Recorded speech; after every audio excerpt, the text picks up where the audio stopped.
રામ રામ બધાય દાયરાને કી છે મજામાં. આજના નવા વ્લોગમાં હું સ્વાગત કરા. અને આજ હે ને આપણે જો કાલે તો વરસાદી તગારા ભરે ભરેના વરસાદ દેવા જ માંડ્યો હતો, એટલે કાલે તો કાંઈ ગયા જે થઈ ગયા નેત આપણે. તો આજે છે ને મારે ખાંભોદર મેળ આવે તો ખાંભોદરનો વ્લોગ ઉતારવા જાઉં, પણ જો ભગવાન કરીને વરસાદ ન આવે, ખાલી માનો ને કે 11:30-12 વાગ્યા લગન ઝારવે જાય ને તો આપણો વ્લોગ ઉતરે જાય બે રાસનો. વાવડો અટાણે ફૂલ છે, વાવડો છે લગભગ 5 વાગ્યાનો, અને વરસાદ બંધ થઈ ગયો, વરસાદ ને તો વાવડો બહુ છે, એટલે જો ભગવાન રહી જાય તો એક નોરતું થઈ જાય ને એક આપણે થોડુંક ઘટે એ બધું પૂરું થઈ જાય તો આગળ ખાંભોદરને આપણે જે ને આગળ ગરબી ઉતારીએ. આ બીજો વ્લોગ આવે ખાંભોદરનો, તો ખાંભોદર માણસોને આપણે હમ્બલ રિક્વેસ્ટ કે આગળ શેર કરજો, સબસ્ક્રાઈબ કરજો, અથવા કોમેન્ટમાં મા સામુનનું નામ અથવા જય મા અંબેનું નામ લખજો.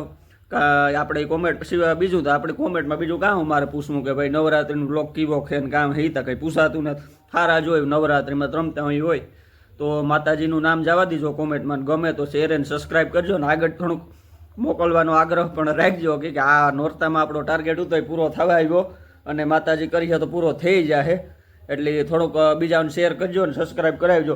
અને હા, આપણે છે ને કે 2-3 મણ એવા જડ્યા માણસો કે બિચારા વિડીયા જોવે પણ એને હે ને ચેનલ સબસ્ક્રાઈબ કરતા, જો કે મણિયા બોલતા નથી આવડતું, સબસ્ક્રાઈબ ને એમાં આપણે થોડુંક ઓલું લાગે, એટલે ત્યાં એ સબસ્ક્રાઈબ કરવામાં હે ને તમારે મારી ફોટો દેખાતો હે ને ત્યાં બાજુમાં આ સાઈડ ફોટો હે ને આ બાજુમાં લખેલી હે એસથી સ્પેલિંગ શરૂ થતો હે, તો ત્યાં તમારી બટન ઉપર ક્લિક કરવાનું એટલે સબસ્ક્રાઈબ થઈ જાય ચેનલ. એટલે હું પહેલાં જો નવા સ્ટાર્ટિંગ કર્યા ને એટલે સબસ્ક્રાઈબ ને બોલતો એટલે મને ન આવડતું, એટલે આમાં કોઈ ઓલું હવાની કે વસ્તુ નથી, પણ નો અમુક જૂના માણસો હોય ન ખબર બિચારા જોવે. પણ મેં આજે જો અમારા ગામમાં હે ને જોયું કે મારા વિડીયા તો જોવે પણ એણે ચેનલ સબસ્ક્રાઈબ નહોતું કર્યું, તો મેં હે ને એને કરાવ્યું ને શીખડાવ્યું. એટલે જો આ સાઈડ મારો ફોટો હે ને આ સાઈડ લખેલી હે ને ત્યાં ક્લિક કર્યો ને એટલે થઈ જાય. એટલે આ હું મને યાદ આવ્યું તો હું કેદા જે ન આવડતું હોય ને એ કરેલી જો ને આગળ મોકલવાનો આગ્રહ રાખજો. આજ સહેલું નોરતું હે માતાજીનું ને સહેલા નોરતાનો સહેલો વ્લોગ ને પાછા આપણે જે રાબેતા મુજબ જે આપણે શૂટિંગ કરતા ને મંદિરોનું માં તો એનાથી શરૂઆત કર્યું હે. હું લગભગ 2-3 દી પછી મારો ફેમિલી વ્લોગ મૂકીને પછી માતાજીનું આપણે ગમે લીરબાઈનું મેં જમણે જે કહ્યું હતું એ લીરબાઈનું ઉતારવા હું જાય કાં લીરબાઈનું ઉતારવા, હા લીરબાઈનું જો કે ઉતારવું આપણે સીધો લીરબાઈનું પછી પોલે પણ જાયું. તો હાલો એ સીધા વાત 3 મિનિટની વાત થવા આવી એ જે આમાં હું કટિંગ કરી નાખી. તો એ સીધા આપણે છે ને ત્યાં જે ને નોરતાનો સીધો વ્લોગ ઉતારીએ. ખાંભોદર વાસીઓ શેર એન્ડ સબસ્ક્રાઈબ કરજો અને આગળ શેર કરવાનો આગ્રહ કરાવું તમને. તો હાલો મળીએ આગળ સીધો નોરતાનો ચાલુ કરી. જો વરસાદી તો વાંધો નથી આવ્યો ભાઈ, રંગ રાખી દીધો, ખુડોસીઓને છે ને એઠી મૂકી દીધો, કંઈ વાંધો નહીં. એ જે બે દી નોરતા હે આપણી સરપંચ સાહેબ પાસેથી જ માહિતી લઈએ. ભાઈ અમારે હે ને 1 તારીખે નવરાત્રીનું આયોજન પૂર્ણ નથી થતું, 2 તારીખ સુધી આયોજન અમારું કન્ટિન્યુ છે. જે કોઈ મિત્રો વિડીયો જોતા હોય ખાસ ખાંભોદર ગામને આંગણે 2 તારીખ સુધી જો વરસાદી વિઘ્ન ન હોય તો નવરાત્રી અમારી આ રમવાનું ચાલુ રહેશે.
ભાઈઓને વિનંતી, એવડું મોટું ગ્રાઉન્ડ છે ને આપણે નાનકડી 4 લાઈનમાં રમીએ યોગ્ય ન કહેવાય. મારા ભાઈઓ એક મોટો રાઉન્ડ કરો.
આપણે હે ને બગોદર આવ્યા જોવાયો બગોદર નું જોઈએ કેવું માણસ છે કે આ વરસાદને લીધે હે ને માણસ બહુ ઓછું છે. હાલો જોઈએ અંદર બગોદર નું જોતા જાઓ.